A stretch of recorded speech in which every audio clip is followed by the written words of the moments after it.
I'm growing up in Chelsea, Quebec, this little town.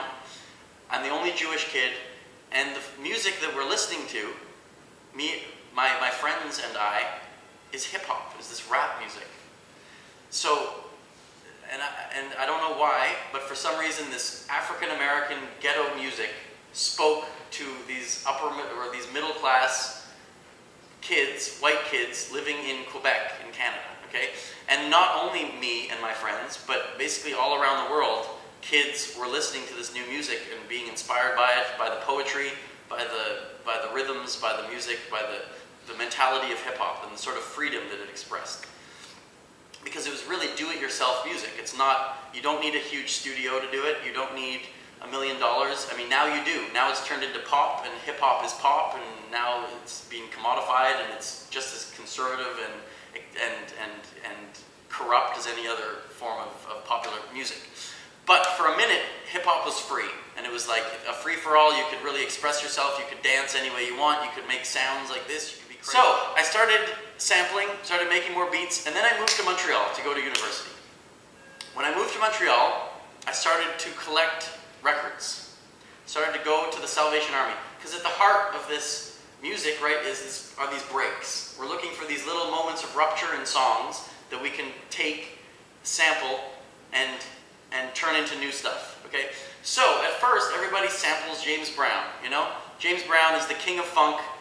In every one of his songs, there's these funky, amazing moments where everything stops except for the funkiest drum beat in the world, and then you loop that all day and you rap on top of it. A lot of early rap is just James Brown chopped up. They took these funk things, looped them up, rapped on top of them, added crazy, louder bass lines, added drum machines to it. That was a lot of early hip-hop. So it's all about this break, looking for these breaks. So, at first I'm sampling my parents' records. So I sampled, you know, the Four Freshmen, and I sampled Bach, and I sampled some Russian music that they had, or Theodore Bickel records that they had. And that was fine. But then I wanted to, you know, find my own repertoire of sounds.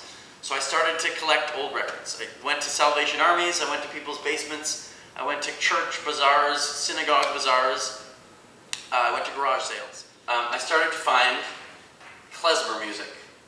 I found a Mickey Katz record. Mickey Katz plays for bar mitzvahs, weddings, and brises.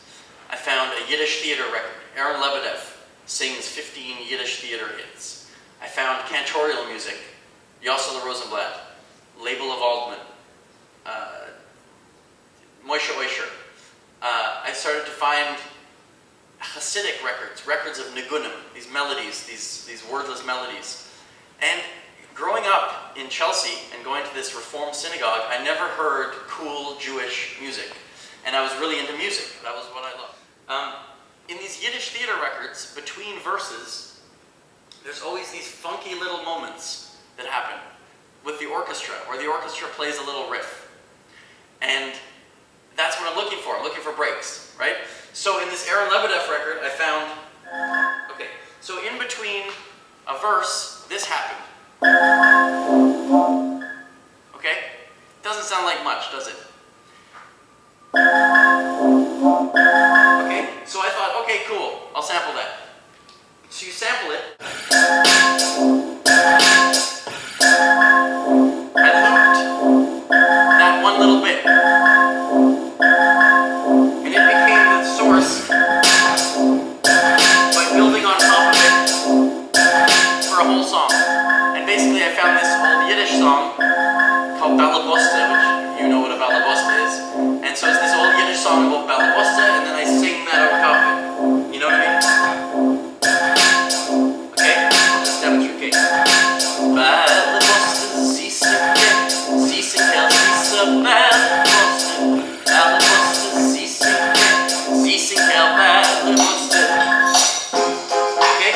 So, with that tiny little deep, it became this whole song, based on an old Yiddish folk song. But how did I get to that point of adding Yiddish folk songs? We'll get there in a second. So, this is a sampler. It's like a computer, but all it does is record sound, okay?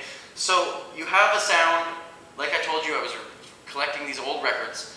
You play a record, and you find a thing.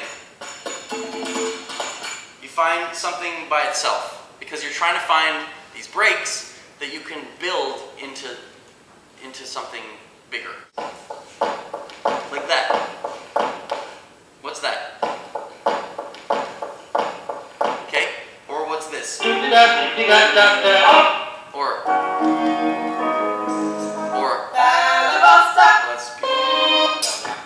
even like as small as this. Or this. Or this. Okay? So you take any source of music, you're listening on records, trying to find these moments, these little bits. You find one.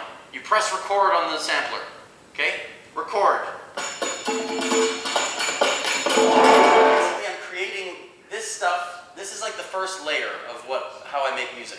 Is by putting samples together and creating these textures and these whole sort of universes that a melody can happen over top of, a rap, a song, you write a little hook.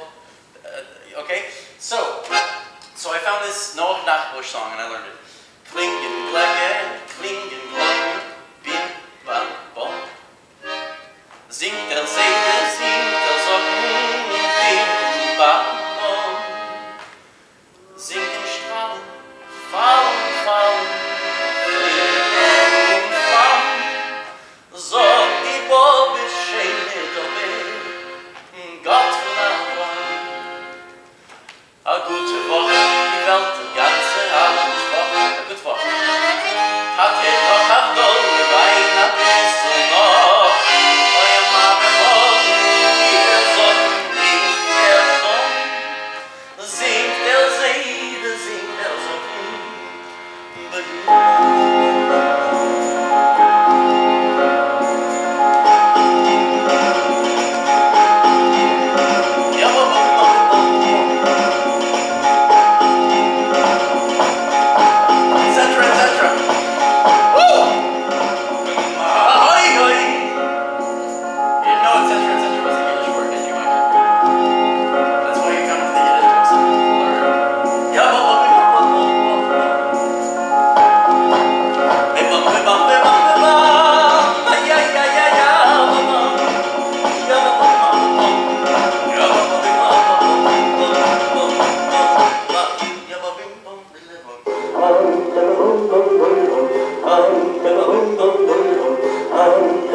So it's modular too. So I have all these bits, I have these songs that I can sing, I can bring in the beat, I can break out the beat, I can sing the next section, I can sing a Yiddish folk song. What does it all mean? I don't know.